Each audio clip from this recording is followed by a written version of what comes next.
Good morning students. आप लोगों का बहुत बहुत स्वागत है अश्विनी जीएस क्लासेस में। भारतीय संविधान के बुनियादी मूल्य जो नाइन्थ क्लास की जो एनसीईआरटी बुक है उसके पॉलिटिकल साइंस के सेकंड चैप्टर में हम लोग बात करने वाले हैं भारतीय संविधान के बुनियादी मूल्य क्या थे। देखिए, अगर बात किया जाए तो संविधान के प्रावधानों का जो अध्ययन करेंगे यदि हम इस किताब में हम लोग संविधान के विभिन्न विषयों पर व प्रावधानों का अध्ययन करेंगे और अभी हम यही जानने की कोशिश करेंगे कि हमारे संविधान के पीछे का दर्शन क्या है। दर्शन दृश्यते अनेन इति दर्शनः। हम काम यह दो तरीके से कर सकते हैं। एक तो कर सकते हैं कि अपने नेताओं के द्वारा संविधान के बारे में जो विचार दिए गए हैं उन विचारों को पढ़ करके उन विचारों को हम पढ़ें और उस बात को समझने की कोशिश करें। परंतु हमारा संविधान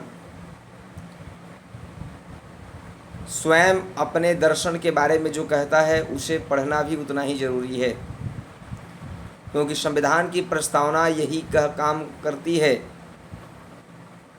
संविधान के दर्शन के बारे में बताने की कोशिश करती है और उस दर्शन के बारे में हम बखूबी पढ़ने की कोशिश भी करेंगे। सपने और वायदे। आप में से कुछ को भारतीय संविधान निर्माताओं की सूची में एक बड़ा नाम न होने पर हैरानी होगी, यानी महात्मा गांधी का नाम। वे संविधान सभा के सदस्य तो नहीं थे और सैकड़ों ऐसे वीर जो आज़ादी के क्रांतिकारी के लौ में अपने आप को समर्पित कर दिए देश के नाम पर संविधान सभा के अनेक सदस्य उनके विचारों के अनुयायी थे, उनके बारे में सोचते थे, विचारते थे। राजा राम मोहन राय हों, लाला लाजपत राय हों, 1931 में अपनी पत्रिका यंग इंडिया में उन्होंने संविधान से अपनी अपेक्षा के बारे में लिखा था। वे लिखे थे, महात्मा गांधी, मैं भारत के लिए ऐसा संविधान चाहता हूं जो उसे गुलामी और अधीनता से मुक्त करे। मैं ऐसे भारत के लिए प्रयास करूंगा जिसे सबसे गरीब व्यक्तित्व भी अपना माने और उसे लगे कि देश को बचाने में उसकी भागीदारी है। ऐसा भारत जिसमें लोगों का उच्च वर्ग और निम्न वर्ग न रहे। ऐसा भारत जिसमें सभी समुदाय के लोग पूरे मेल जोल से रहें। ऐसे भारत में छुआछूत या शराब और नशीली चीज़ों के लिए कोई जगह न हो। औरतों को भी मर्दों जैसे अधिकार हों। मैं इसे कम पर संतुष्ट नहीं होऊंगा। महात्मा गांधी अपने विचार यंग इंडिया में प्रकाशित किए थे और इसी तरीके से जो समाज में भेदभाव और गैर बराबरी मुक्त भारत का सपना डॉक्टर अंबेडकर के मन में भी था। बाबा साहब डॉक्टर भीमराव अंबेडकर की जो दूरदर्शिता थी, उनकी दूरदर्शिता के बारे में भी हम लोगों को समझने की आवश्यकता है, उनके दर्शन को समझने की आवश्यकता है। बहुत बड़े विद्वान व्यक्ति थे डॉक्टर भीमराव अंबेडकर और असमानता कैसे दूर की जा सकती है इसके बारे में उनके विचार दूसरे से अलग थे। वे महात्मा गांधी और उनके विचारों से कभी कभी कटु आलोचना भी किया करते थे। संविधान सभा में डॉक्टर भीमराव अंबेडकर के द्वारा जो अंतिम भाषण दिया गया था उसके कुछ उदाहरणों को मैं पढ़ना चाहूँगा। डॉक्टर भीमराव अंबेडकर संविधान सभा में अपनी भाषण देते हुए उन्होंने कहा था, कि 26 जनवरी 1950 को हम विरोधाभासों से भरे जीवन में प्रवेश करने जा रहे हैं। राजनीतिक मामले में हमारे यहाँ समानता होगी, पर आर्थिक और सामाजिक जीवन असमानताओं से भरा होगा। राजनीति में हम एक व्यक्ति एक वोट, हर वोट का समान महत्व के सिद्धांत को मानेंगे। अपने सामाजिक और आर्थिक जीवन में हम अपने सामाजिक और आर्थिक ढांचे के कारण ही एक व्यक्ति एक वोट के सिद्धांत को नकारना जारी रखेंगे। हम इस विरोधाभासपूर्ण जीवन को कितने लंबे समय तक जीते रहेंगे? हम अपने सामाजिक और आर्थिक जीवन में कब तक समानता को नकारते रहेंगे? अगर यह नकारना ज़्यादा लंबे समय तक चला तो हम अपने राजनीतिक लोकतंत्र को ही संकट में डालेंगे। ऐसा डॉक्टर भीमराव अंबेडकर जी का कहना था।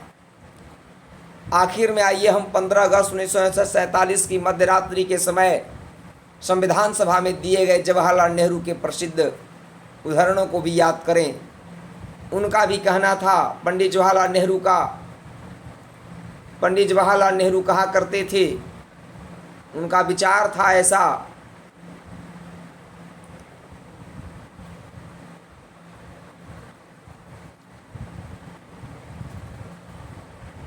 वे हमेशा अपनी बातों के द्वारा कहते थे और स्पीच देते समय उन्होंने कहा कि वर्षों पहले हमने अपनी नियति के साथ साक्षात्कार किया और अब वक्त आ गया है कि हम अपने वायदों पर अमल करें। पूरी तरह या हर तरह से तो नहीं, काफ़ी हद तक इसे पूरा करने की कोशिश करें। घड़ियां जब ठीक मध्यरात्रि का घंटा बजाएंगी, जब सारी दुनिया सोती होगी, तब भारत नए जीवन की शुरुआत करेगा, आज़ाद होगा।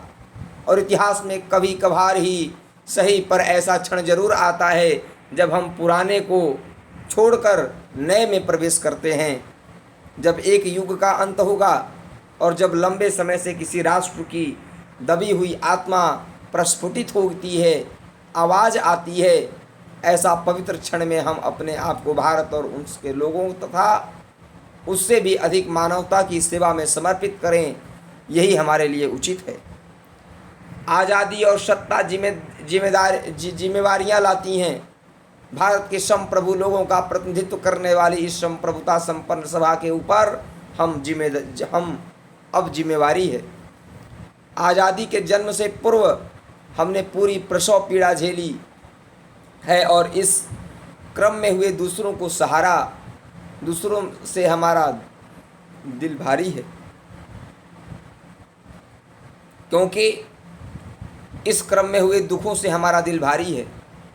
इसमें कुछ दर्द अभी भी बने हुए हैं, फिर भी इतिहास अब बीत चुका है और अब भविष्य हमें सुनहरे संकेत दे रहा है। यह भविष्य बहुत आराम करने या सुस्ताने का नहीं, बल्कि उन वायदों को पूरा करने के लिए निरंतर प्रयास करने का है जिन्हें हमने अक्सर किया है। और एक शपथ हम आज भी लेंगे कि भारत की सेवा करने का अर्थ है दुख और परेशानियों में पड़े लाखों करोड़ों लोगों की सेवा करना। हमारे युग के महानतम, इसका अर्थ यह भी है कि दरिद्रता का, अज्ञान का, बीमारियों का, अवसर की असमानता का अंत करना। हमारे युग में महानतम आदमी की कामना हम हर आंख से आंसू पोंछने की है। संभव है यह काम हमारे भर से पूरा न हो, पर जब तक लोगों की आंखों में आंसू हैं, कष्ट हैं, तब तक हमारा काम खत्म नहीं होगा। हम नित्य निरंतर आगे बढ़ते रहेंगे और इन्हीं सब स्थितियों को पूरा करने की भरसक प्रयास भी करेंगे। तो आइए हम संविधान के दर्शन के बारे में देखें और पढ़ें। जिन मूल्यों ने स्वतंत्रता संग्राम की प्रेरणा दी हो और उसे दिशा निर्देश दिए हों, जो इस क्रम में जांच परख लिए गए, वे ही भारतीय लोकतंत्र का आधार बने। भारतीय संविधान की प्रस्तावना में इन्हें शामिल किया गया और भारतीय संविधान की सारी धाराएं इन्हीं के अनुरूप बनी हैं। संविधान की शुरुआत बुनियादी मूल्यों की एक छोटी सी उद्देशिका के साथ होती है, क्योंकि किसी भी देश के संविधान का जो पहला पृष्ठ होता है वह उद्देशिका ही होता है, वह प्रियम्बल ही होता है और उसे संविधान की प्रस्तावना या उद्देशिका कहा जाता है। इंग्लिश में से प्रियम्बल कहते हैं। अमेरिकी संविधान की प्रस्तावना से प्रेरणा लेकर समकालीन दुनिया के अधिकांश देश अपने संविधान की शुरुआत एक प्रस्तावना के साथ करते हैं। आइए हम अपने संविधान की प्रस्तावना को बहुत सावधानी से पढ़ें और उनमें दिए गए शब्दों के अर्थ को, मतलब को समझने की कोशिश करें। संविधान की प्रस्तावना लोकतंत्र पर एक खूबसूरत कविता सी लगती है। इसमें वह दर्शन शामिल है जिस पर पूरे संविधान का निर्माण हुआ है। यह दर्शन सरकार की किसी भी कानून और फैसले के मूल्यांकन और परीक्षण का मानक तय करता है। इसके सहारे परखा जा सकता है कि कौन कानून और कौन फैसला अच्छा या बुरा है। इसमें भारतीय संविधान की आत्मा बसती है और यह प्रारंभ होता है पंडित जवाहरलाल नेहरू संविधान सभा में 13 दिसंबर 1946 ईस्वी को जब उद्देश्य प्रस्ताव पेश किए थे, ऑब्जेक्टिव रेजोल्यूशन पेश किए थे, तो संविधान सभा ने सर्वसम्मति से उनके विचारों को सहमति दिया था। सभी लोग माने थे और 22 जनवरी 1947 ईस्वी को सर्वसम्मति से जब उनके विचारों को समर्थन दिया जाता है तो लगता है कि हमारा देश प्रस्तावना में उल्लिखित जितने भी प्रावधान हैं, जो भी शब्द हैं, उनके ऊपर हमारे देश के जितने भी जनसंख्या है, उस समय की तत्कालीन जनसंख्या जो भी थी, सारे लोगों ने बहुत ही प्रसन्नता से उसे स्वीकार किया था और अपने आप को गौरवान्वित महसूस किया था। पहला शब्द है हम भारत के लोग भारत को। हम भारत के लोग भारत को, इसका मतलब है कि हम सब भारतीय ही भारतीय संविधान को निर्माण किए हैं, निर्मित किए हैं और अपने प्रतिनिधियों के माध्यम से किया गया है, न कि किसी राजा या बाहरी आदमी के हस्तक्षेप से किया गया है। We the people of India means हम भारत के लोग ही भारतीय संविधान को निर्मित करने का काम किए हैं, क्योंकि हमारा देश आज आज़ाद हो चुका है और आज़ाद भारत में हम लोगों ने अमेरिका के प्रस्तावना से प्रेरित होकर सबसे पहले अपने देश के संविधान के पहले पृष्ठ में प्रस्तावना को शामिल करने का निर्णय लिया। देखिए कैसे शब्द दिए गए हैं दोस्तों। मेरे प्यारे विद्यार्थियों, पहला शब्द दिया गया कि हम भारत के लोग भारत को। अगला शब्द यह बताएगा कि भारत को क्या बनाना चाहते थे हमारे भारतीय संविधान निर्माता। हम भारत के लोग का मतलब क्या हुआ कि भारतीय संविधान का निर्माण भारतीयों के लोगों के द्वारा ही हुआ है। हम भारत के लोग भारत को एक संपूर्ण प्रभुत्व संपन्न का मतलब होता है कि आज भारत संपूर्ण प्रभुत्व संपन्न या संप्रभुता भी कहते हैं इसे। हम भारत के लोग भारत को एक संपूर्ण प्रभुत्व संपन्न मतलब ऐसा देश बनाना चाहते हैं जो अपना निर्णय खुद ले सके, अपने निर्णय के लिए दूसरे देशों पर निर्भर न रहना पड़े। अगला शब्द है समाजवादी सोशलिस्ट। सोशलिस्ट का मतलब होता है, समाजवाद का मतलब होता है उत्पादन के साधनों पर सबका समान अधिकार होना ही समाजवाद है। आर्थिक सामाजिक जो भेदभाव है उसे दूर करना ही समाजवाद है। सभी को एक समानता मिले, सभी को बराबरी का भाव महसूस हो। अगला वर्ड है सेक्युलर, पंथ निरपेक्ष। पंथ निरपेक्ष का मतलब होता है कि हमारे देश का, हमारे सरकार का कोई राष्ट्र धर्म नहीं है, अपितु हमारा देश भारत में रहने वाले जितने भी धर्मावलंबी हैं उन सबको समान दृष्टि से देखता है, सबको समान आदर भाव से देखता है, सबको आगे बढ़ने के समान अवसर प्रदान करता है। लोकतंत्रात्मक गणराज्य। लोकतंत्रात्मक का मतलब होता है डेमोक्रेटिक, मतलब जनता का शासन ही लोकतंत्र है। जनता का शासन होगा तो आप देख रहे हैं कितने महत्वपूर्ण शब्द हैं जो भारतीय संविधान को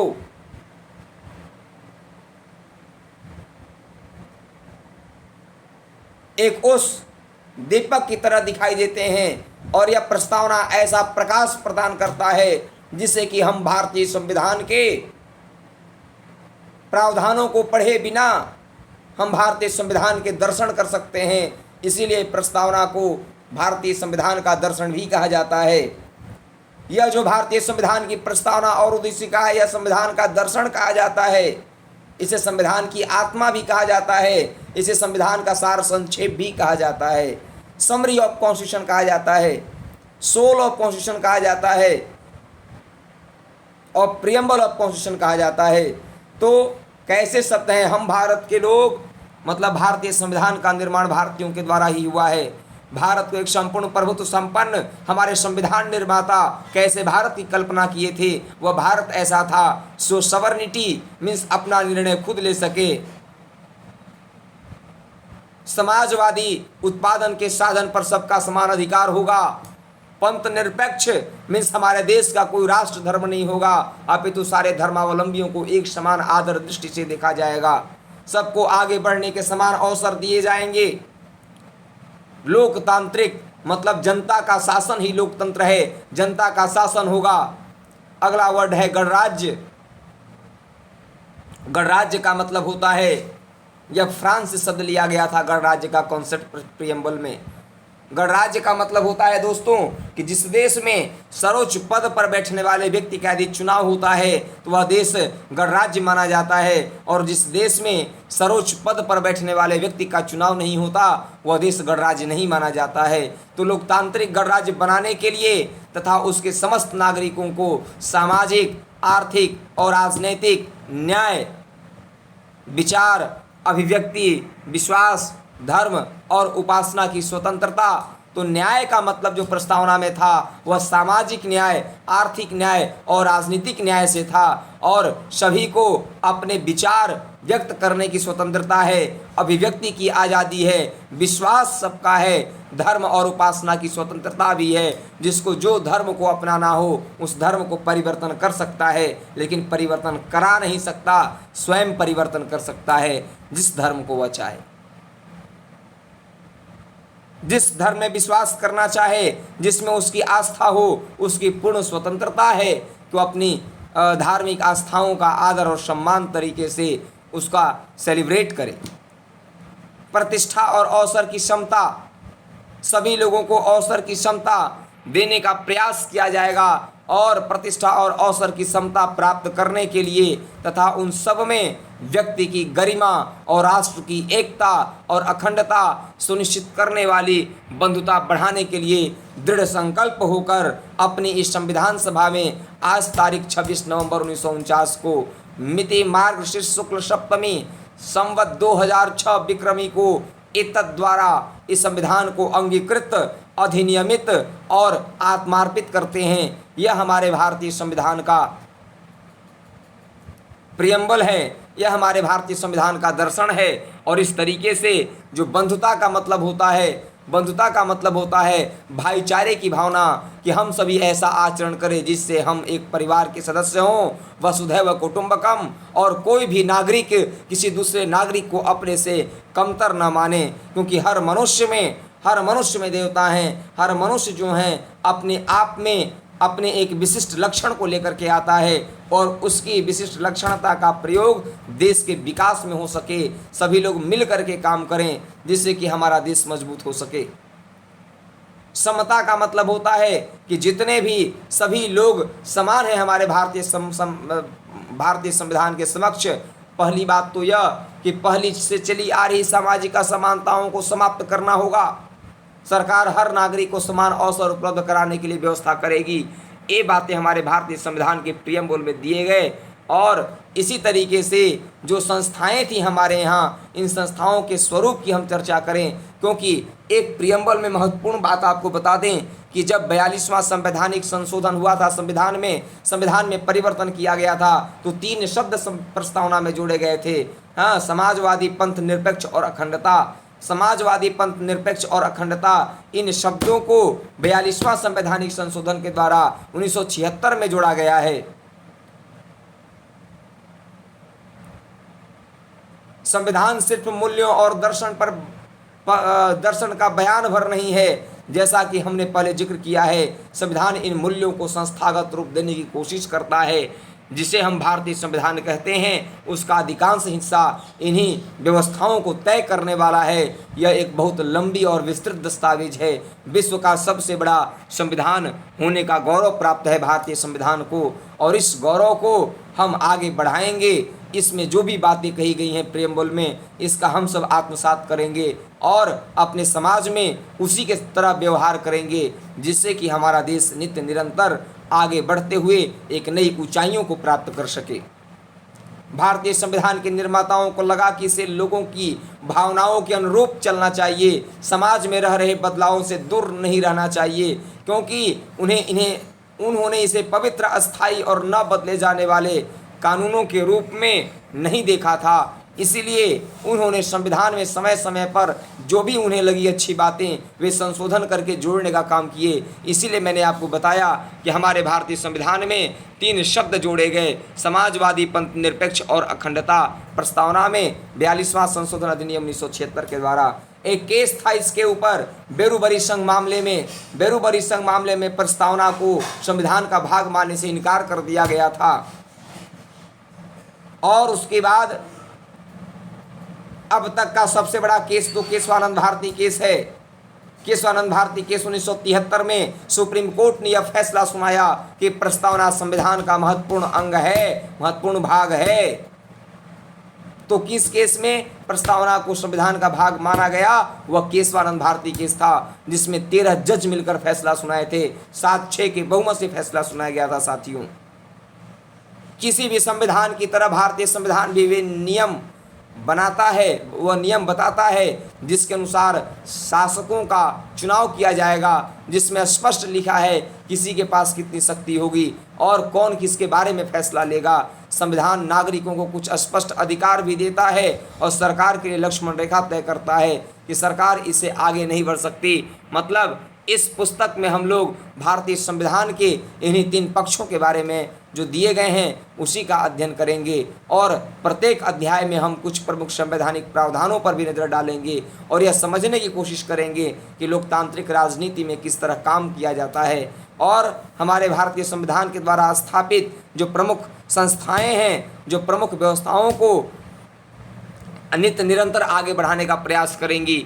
और ये सब किताबों में इन सब के बारे में चर्चा किया गया है। साथियों, तो ये जो संविधान का दर्शन था, यह जो संविधान की प्रस्तावना थी, यह भारतीय संविधान का सार संक्षेप है। यदि आप संविधान नहीं पढ़ने पाते और प्रियम्बल में दिए गए शब्दों के अर्थों को सही तरीके से समझ लेते हैं तो आप भारतीय संविधान के उद्देश्य, दशा और दिशा के बारे में पढ़ लेते हैं और समझ लेते हैं कि हमारे देश का संविधान क्या प्राप्त करना चाहता है। यह प्रियम्बल से ही संभव हो जाता है। साथियों, तो ये आपका सेकंड टॉपिक था। सेकंड टॉपिक बहुत ही महत्वपूर्ण था आपके लिए, बहुत ही ज्ञानप्रद था। तो मैं बच्चों से आशा करता हूँ कि वे प्रियम्बल को जरूर याद कर लेंगे।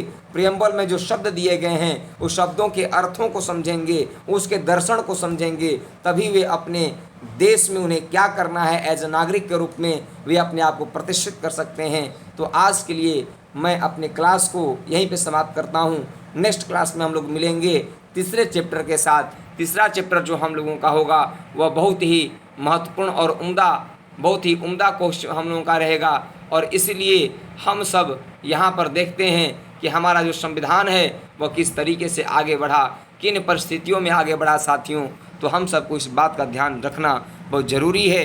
तो आज के लिए मैं क्लास को यहीं समाप्त करता हूँ। नमस्कार, जय हिंद।